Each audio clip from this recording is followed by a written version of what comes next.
जिंदगी में मरते दम तक दोस्तों, ये एक बात आप जरूर जान लें कि वो कौन सी एक स्त्री है जो खुद के स्वार्थ के लिए अपने ही नजदीकी चाहने वाले को मौत के कुएं तक ले आती है, चाहे वो उसके पति हो या बच्चे या अपने ही परिवार के कोई भी सदस्य हो, सभी को अपनों से दूर कर देती है।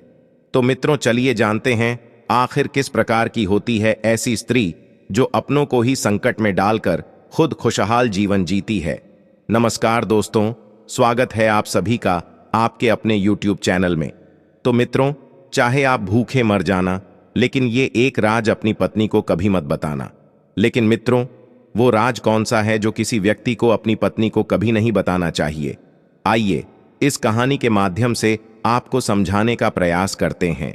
लेकिन उससे पहले, हे माता लक्ष्मी, जो भी दर्शक इस वीडियो को लाइक करे और चैनल को सब्सक्राइब करके कमेंट में जय माता लक्ष्मी लिखे, उन पर मां लक्ष्मी का आशीर्वाद हमेशा बना रहे, उनके घर में धन की कभी कोई कमी न रहे, उनका घर हमेशा खुशियों से भरा रहे।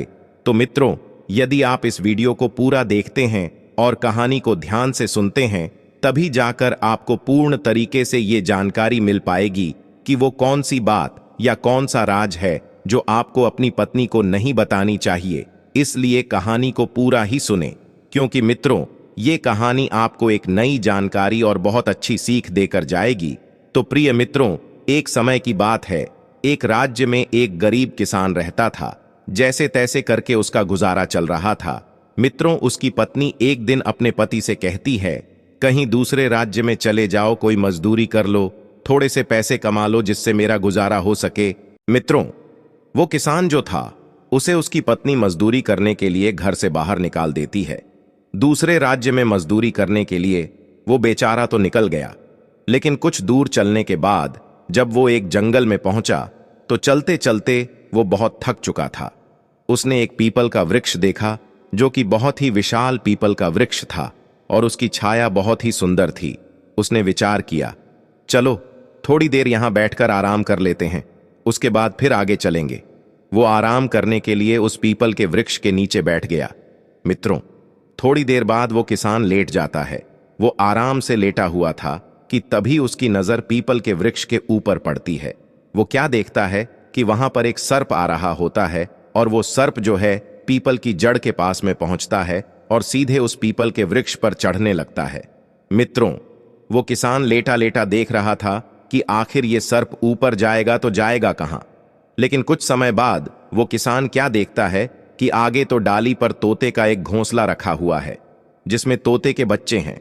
उसे लगा ये सर्प जरूर इन तोते के बच्चों को खाने के लिए जा रहा है। मित्रों, तब वो किसान सोचता है कि मैंने इसे देखा है, इसलिए मेरा फर्ज बनता है इन बच्चों की रक्षा करना।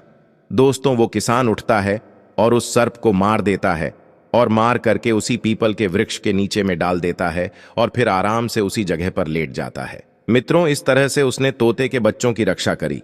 थोड़ी देर के बाद में क्या होता है कि तोते के माता पिता आते हैं और जब तोते के बच्चों ने अपने माता पिता को देखा तो तोते के बच्चों ने सारी बात अपने माता पिता को बता दिया और कहा कि ये जो मुसाफिर यहां लेटा हुआ है, इसने ही हम लोगों की जान बचाई।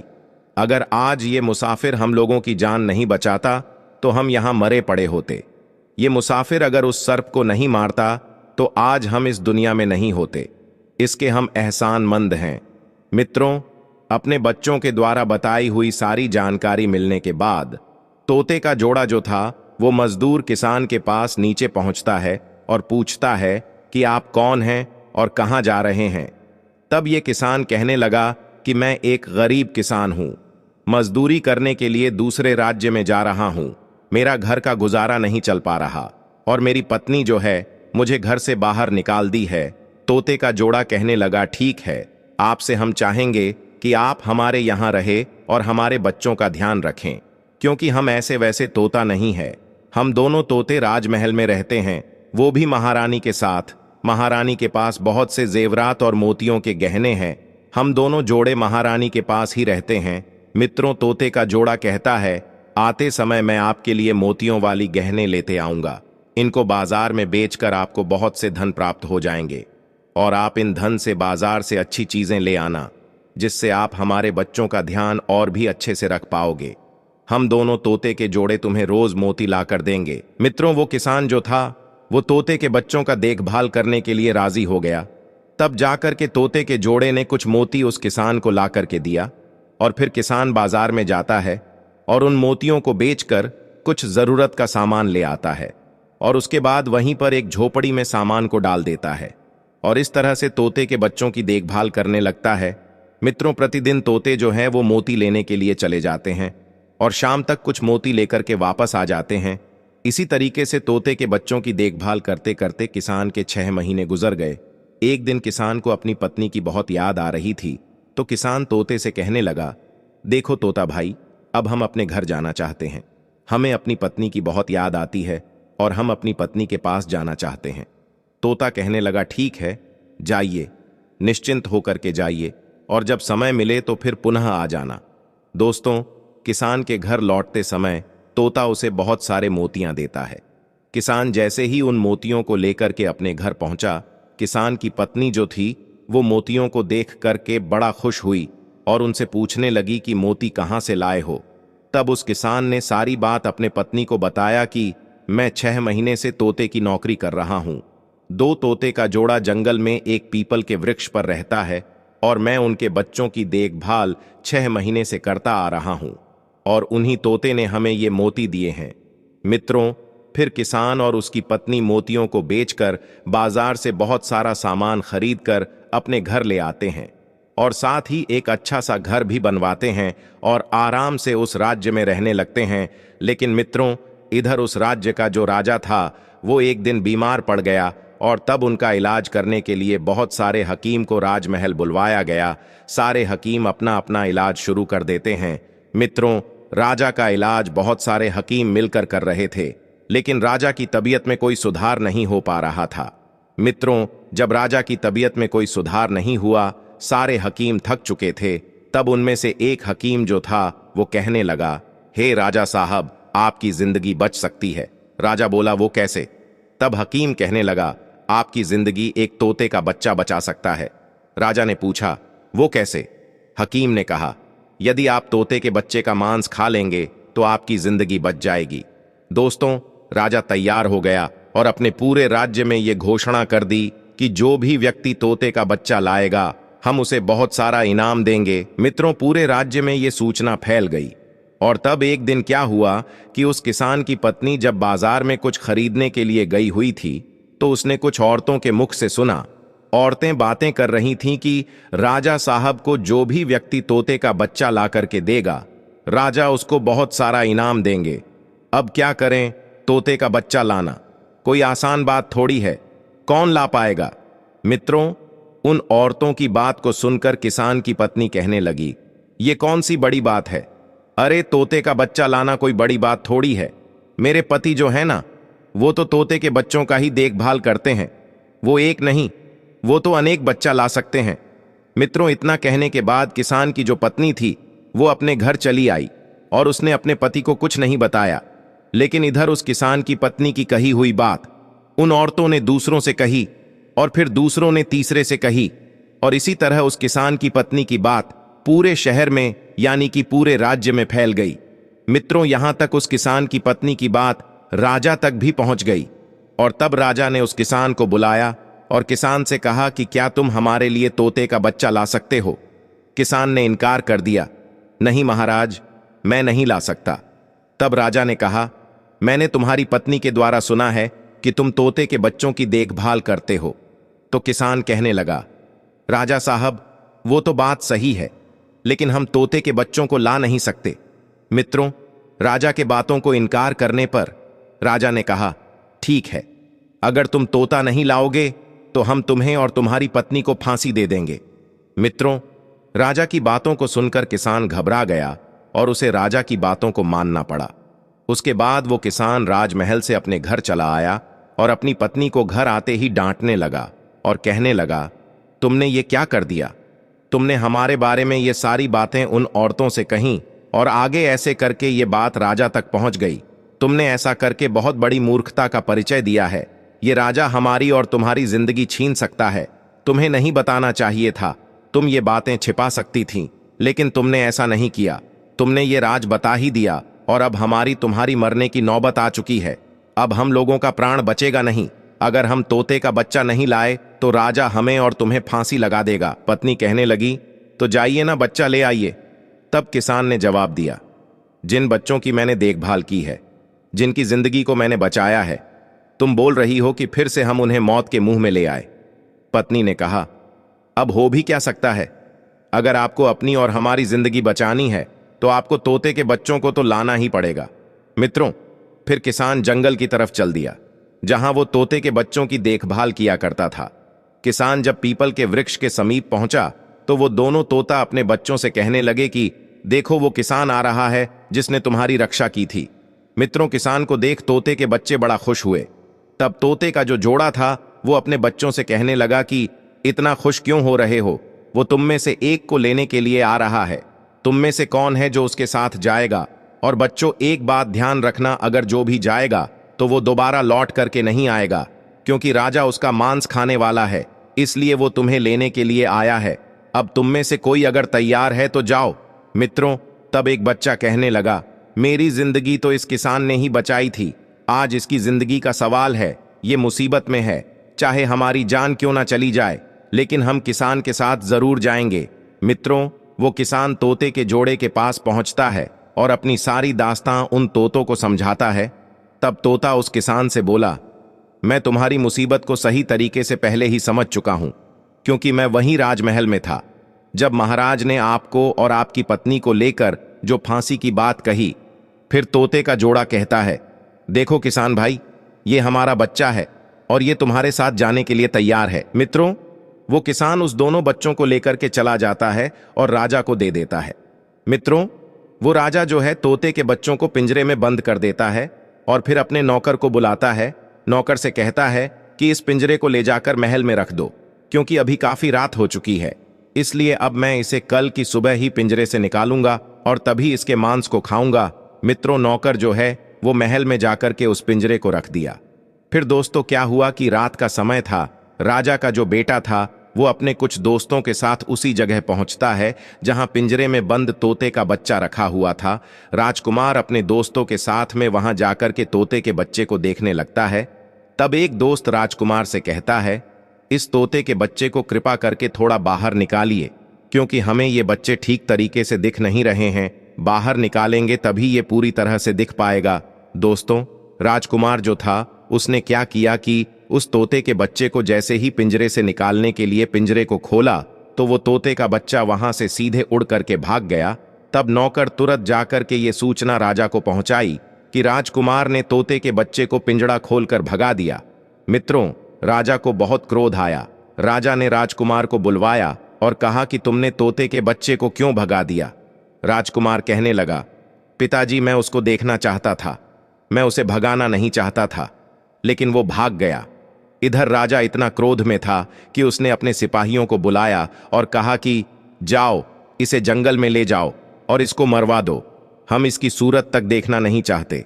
दोस्तों, अगला दिन जब होता है तो सिपाही जो है वो राजकुमार को मारने के लिए जंगल में ले जाते हैं और इधर तोते का बच्चा भाग करके अपने माता पिता यानी तोते के जोड़े के पास चला आता है। मित्रों, और इधर सिपाही जो है वो भी राजकुमार को मारने के लिए उसी जंगल में पहुंचता है, लेकिन तोते के जोड़े को यह बात पता था। तब तोते अपने बच्चे से कहता है कि तुम राजमहल से भाग करके क्यों आए? अरे, तुम्हारे भागने से उस राजकुमार की जान चली जाएगी। सिपाही लोग उस राजकुमार को मार देंगे, क्योंकि राजा यानी कि उसके पिता ने सिपाही को यह आदेश दिया है। मित्रों, फिर तोते का जोड़ा अपने बच्चों से कहता है, जाओ, उस राजकुमार की जान बचाओ, क्योंकि तुम्हारे वजह से आज उसकी जान जाने वाली है। मित्रों, तोते का बच्चा जो था वो आता है और जो सिपाही राजकुमार को मारने के लिए खड़े थे उन पर वह तोते का बच्चा प्रहार कर देता है, जिस वजह से वो सिपाही डर करके वहां से भाग निकलते हैं।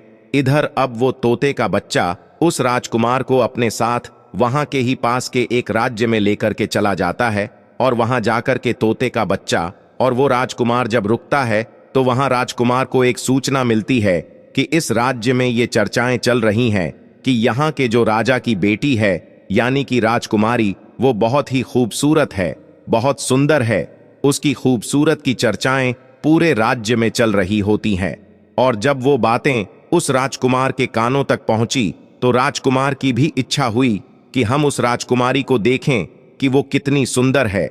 आखिर क्यों सभी लोग इसकी इतनी प्रशंसा कर रहे हैं? कुछ तो उस राजकुमारी की सुंदरता में छिपा होगा। मित्रों, उसकी इच्छा उस राजकुमारी को देखने की होती है। तब राजकुमार उस तोते से कहता है कि तोता भाई, उस राजकुमारी को देखने की मेरी बड़ी इच्छा हो रही है, किसी तरीका से आप हमें उस राजकुमारी को दिखा दें। तोता समझ जाता है और राजकुमार से कहता है कि देखिए राजकुमार, आप उस राजकुमारी को नहीं देख सकते हो। राजकुमार बोले, ऐसा क्यों? हम क्यों नहीं उसे देख सकते?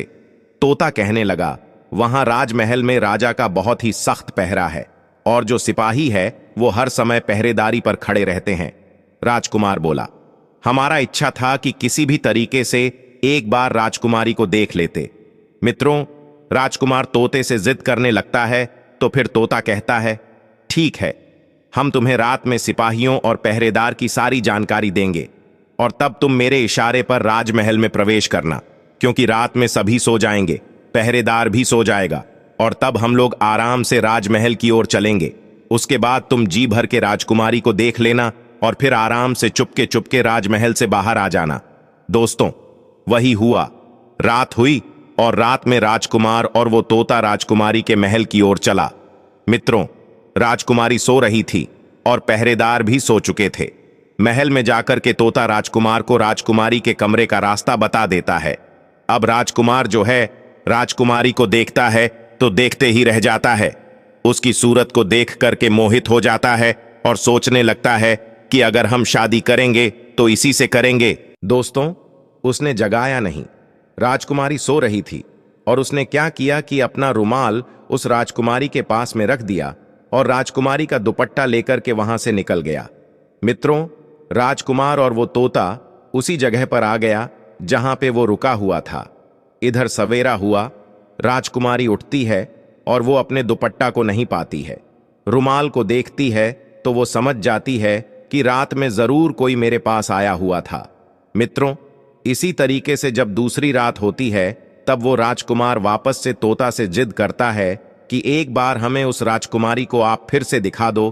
तोता राजकुमार को समझाता है लेकिन राजकुमार नहीं मानता है। तब जाकर के तोता वापस से राजकुमार का मदद करता है और तोता राजकुमार को राजकुमारी के कमरे तक पहुंचा देता है। मित्रों, राजकुमारी सो रही थी, पहरेदार भी सो रहे थे। राजकुमार जाता है और राजकुमारी के पास में बैठ जाता है और बड़े ध्यान से उसकी सूरत और उसकी सुंदरता को देखने लगता है। मित्रों, अचानक जो है राजकुमारी की आंख खुल जाती है और वो उठ जाती है। जब सामने राजकुमार को देखती है तो वो उनसे पूछती है, क्या कल रात में तुम ही आए थे? राजकुमार जवाब देता है, हाँ, मैं ही आया था। तब राजकुमारी ने पूछा, आखिर तुम यहां क्यों आए थे? तुम्हें यहां ऐसा क्या काम था? मित्रों, राजकुमार बोला, मैं तुम्हारी सुंदरता पर दीवाना हो चुका हूं। मैं तुमसे विवाह करना चाहता हूं। जब से मैंने तुम्हें देखा है, तुम्हारे बगैर मैं नहीं रह पा रहा हूं। मित्रों, राजकुमार की बात को सुन करके राजकुमारी ने पूछा, आप हैं कौन और कहां से आए हैं? तो मित्रों, फिर राजकुमार अपनी सारी दास्तान सुनाता है और फिर राजकुमार की कहानी को सुनकर वो राजकुमारी भी राजकुमार पर मोहित हो गई, उसको पसंद करने लगी।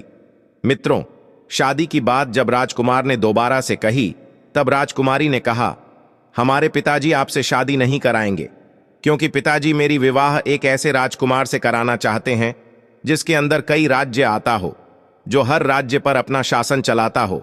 यानी कि अगर मैं दूसरी भाषा में कहूं तो एक बहुत बड़े हस्ती से मेरी विवाह कराना चाहते हैं, चाहे वो बेरहम, क्रूर या क्रोधी ही क्यों ना हो। लेकिन मेरे पास एक तरकीब है, मैं तुम्हारे साथ भाग चलती हूं और कोई दूसरी जगह चल करके हम लोग शादी कर लेंगे। मित्रों, फिर वो राजकुमार और राजकुमारी तोते के साथ बहुत दूर निकल जाते हैं और वहां जाकर के एक राज्य में अपना घर बना लेते हैं और वहीं रहने लगते हैं।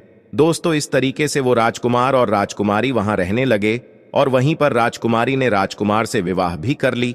मित्रों, एक दिन क्या होता है कि उस राजकुमार के घर में आग लग जाती है और उस आग को बुझाने के चक्कर में उस तोते का एक एक पंख जो था वो जल जाता है।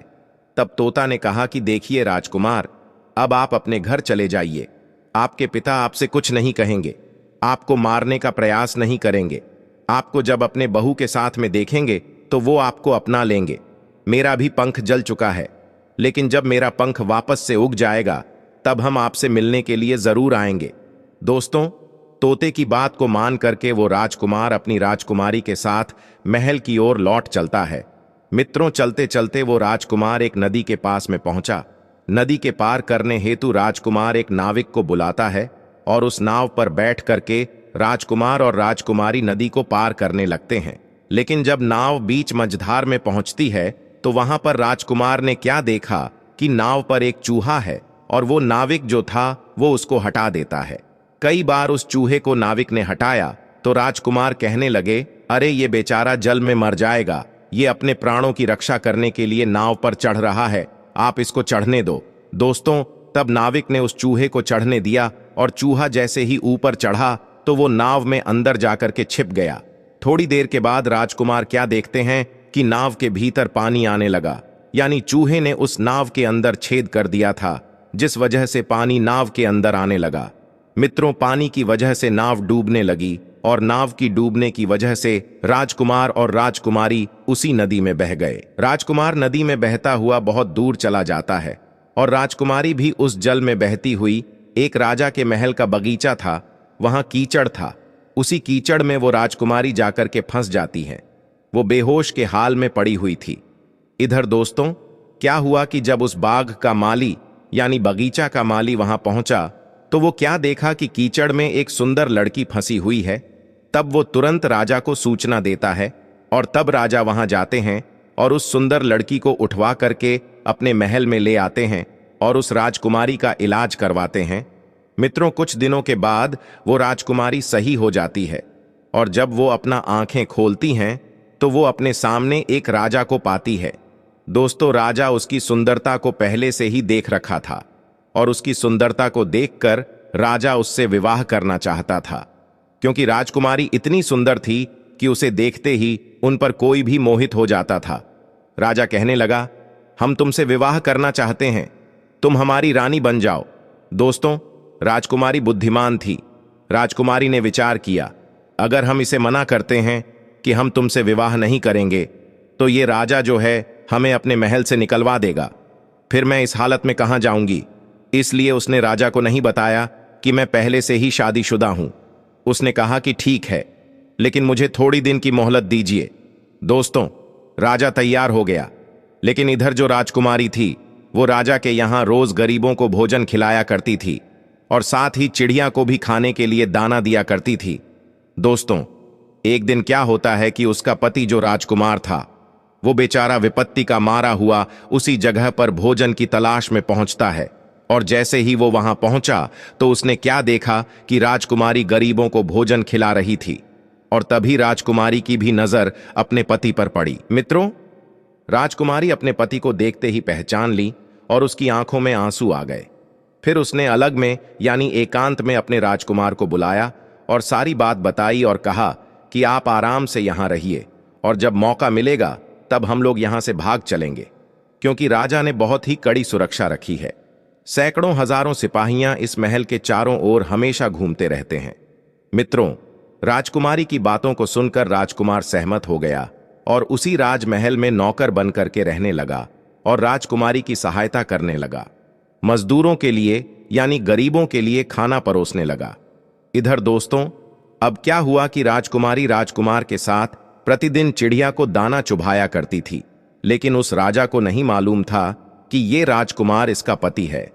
वो तो उस राजकुमार को राजकुमारी का नौकर समझता था। दोस्तों, कई दिन बीत गए, लेकिन एक दिन क्या होता है कि वो तोता भी दाना चुभने के लिए वहां आता है जिसने राजकुमार की मदद की थी। मित्रों, जैसे ही राजकुमार और राजकुमारी ने उस तोते को देखा, उन्होंने उसे पहचान लिया। उस तोते का पंख भी उग आया था। तोता पूरे तरीके से उड़ान भरने के में सक्षम था।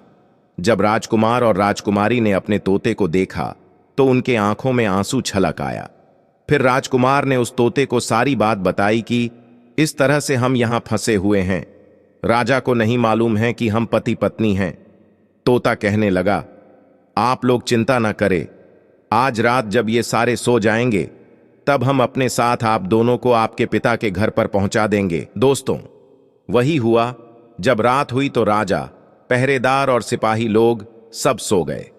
तब तोता क्या करता है कि राजमहल से बाहर निकलने के लिए तोता राजकुमार को रास्ता दिखाता है, और इस तरह चुपके चुपके राजकुमार और राजकुमारी महल से बाहर आ जाते हैं और अपने घर की तरफ चल देते हैं। अपने महल में पहुंचते ही तोता सहित राजकुमार अपनी पत्नी के साथ अपने पिता से मिले और सारी बात अपने पिता से कही। राजकुमार का पिता यानी कि राजा बड़ा खुश हुआ, अपने बेटे को गले से लगा लिया और कहा कि बेटा क्षमा करना।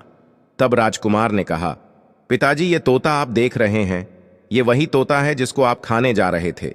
इसने हमारी बहुत मदद की है, हमारी रक्षा की है और कई मुसीबतों से हमें बाहर निकाला है। मित्रों, फिर वो राजा जो था वो उस तोता से भी क्षमा मांगा, और तब तोता जो है वो वहां से उड़ता है और अपने माता पिता के पास में पहुंच जाता है। और इधर जो राजकुमार है वो अपनी पत्नी के साथ पिता के यहां अपने महल में रहने लगता है। मित्रों, इस कहानी से हम सभी को ये सीख मिलती है या ये सबक मिलती है कि अगर उस किसान की पत्नी अपने पति का राज्य नहीं खोलती तो राजा को किसान के बारे में पता नहीं चलता, और राजा उस किसान को फांसी की सजा नहीं सुनाते, और ना ही फिर किसान और उसके पत्नी को मरने की नौबत आती, और तो और ना ही राजा अपने बेटे को मारने का आदेश देता। दोस्तों, यहां तक तोता का बच्चा भी इतनी मुसीबतें नहीं उठाता, क्योंकि ये सारी जो मुसीबतें आई थीं वो किसान की पत्नी की मूर्खता से हुआ था। किसान की पत्नी अगर ये मूर्खता का परिचय ना देती, अपने पति का राज ना खोलती, तो किसान और उस तोता के साथ और तो और उस राजकुमार के साथ भी ये घटनाएं या ये परेशानियां नहीं होती। ये मुसीबतें इन लोगों को उठानी ही नहीं पड़ती। केवल किसान की पत्नी के मूर्खता से इन सभी लोगों को इतनी परेशानी और मुसीबत उठानी पड़ी।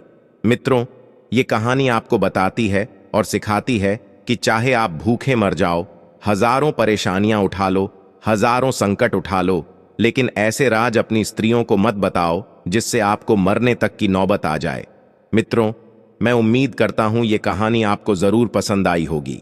दोस्तों, यदि आपको यह वीडियो पसंद आई हो तो प्लीज आप इस चैनल को सब्सक्राइब अवश्य करें, वीडियो को लाइक करें और दोस्तों सच्ची श्रद्धा से कमेंट में जरूर लिखें, जय श्री राम, जय हनुमान, साथ ही देवों के देव हर हर महादेव सदैव आप पर अपनी कृपा बनाए रखे। प्रिय मित्रों, वीडियो को अंत तक देखने के लिए धन्यवाद। जय श्री राम।